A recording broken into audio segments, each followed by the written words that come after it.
מה קורה חברים? עוד סרטון של איילה בטקבקה. יאללה, בוא נתחיל. הם הזמינו לי פה כמה אורחים. וואי, מה זה משעמם לי.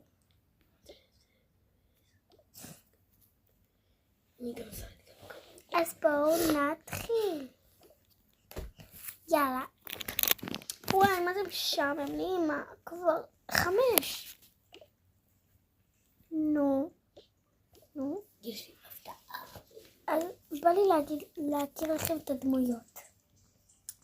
זאת אמא. זאת נויה. היא רק הייתה דודה. נויה הייתה רק דודה. זאת מאיה. הקטנה, קוראים לה לילי.